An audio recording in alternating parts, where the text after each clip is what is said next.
Lumantad na. Sa Milby inamin siya ang ama ng pinagbubuntis ni Ann Curtis.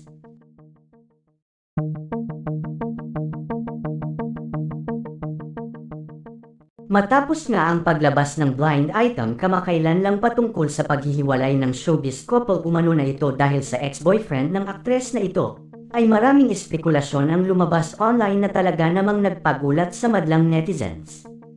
Dahil kasabay nga ng pagsambulat ng nasabing blind item ay ang paglantad ng asawa ng aktres na si Ann Curtis na si Erwan Heussaff patungkol sa pinagdadaanan ngayon ng kanilang relasyong mag-asawa. Marami ang talaga namang nagulat matapos aminin ni Erwan ang buong katotohanan patungkol sa malaking hamon na pinagdadaanan nila ngayong mag-asawa. Lumabas din kasi sa balita na ito din ang mabigat na dahilan ni Ann Curtis para lisanin nito ang It's Showtime, matapos ang halos ilang taon din itong pananatili dito bilang isa sa mga magaling na host dito. Samantala kahapon nga lang ay buong tapang na humarap na si Ann Curtis sa publiko matapos ang ilang months nitong pananahimik. Dito ay inamin nito na ilang buwan na din silang hiwalay ng kanyang asawang si Erwan, hindi umano siya lalantad pa sa publiko ngunit sa naging paglantad nga daw ni Erwan ay ito ang nagtulak sa kanya upang harapin na ang kanyang mabigat na pinagdadaanan. Emosyonal ngang humarap si Ann sa publiko at mangiyak-ngiyak na nakiusap sa publiko na pakinggan ang kanyang side at hindi ang hamakin ang kanyang pagkatao. Naging usap-usapan din ng umano ay pagbubuntis ngayon ni Ann Curtis sa ibang lalaki na hindi naman inamin ng aktres sa publiko kamakailan lamang.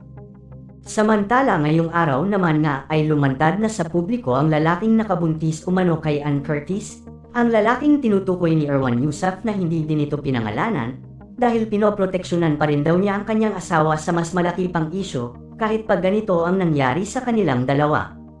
Samantala ngayong araw nga ayon sa source, buong tapang nga na umamin ang aktor na si Sam Milby, ex-boyfriend ni Ann Curtis bago pa man naging sila ni Erwan Heussaff. Ikinagulat nga ng marami ang naging paglantad ni Sam sa publiko at pag-amin nito sa relasyon nila ni Ann Curtis. Matatandaan na halos 4 na taon din ang itinagal ng relasyon ni Ann Curtis at Sam Milby, year 2007 nang officially maging mag-on si Ann at Sam. Hindi nga akalain ng fans noon ng mga ito na maghihiwalay pa silang dalawa lalo at napabalita din noon na balak nang mag-propose ni Sam kay Ann para pakasalan ito. Ngunit sa mga panahon ng ito ay tila hindi pa nga handa ang aktres para sa pagpapakasal, na naging mitya kung bakit sila naghiwalay. Year 2010 naman ang mapabalita na nagde-date na si Erwan at Ann at sa taon ding ito naging officially mag-on ang dalawa matapos makipaghiwalay ni Ann kay Sam Milby. Samantala inamin na nga ni Sam ang relasyon nila ni Ann, ngunit hindi nito sinagot ang tanong kung totoong nabuntis nito si Ann Curtis at siya ang dahilan kung bakit naghiwalay si Erwan at Ann. Ayon kay Sam, hindi daw siya ang dahilan ng hiwalayan ni Ann at Erwan. Pinabulaanan din ito ang paratang sa kanya ng mga netizens na si Ann ang dahilan kung bakit hindi natuloy ang kasal nila ni Catriona Gray at ang paghihiwalay nilang dalawa. Inamin nga ni Sam na ilang buwan ang hiwalay si Ann at Erwan bago pa man siya pumasok muli sa buhay ng aktres.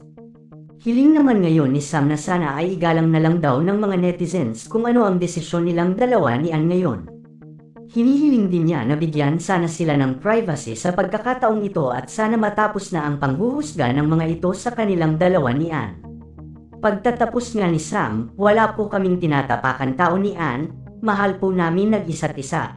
Tama na po ang panghuhusga dahil kaming dalawa po ang nakakaalam ng buong katotohanan.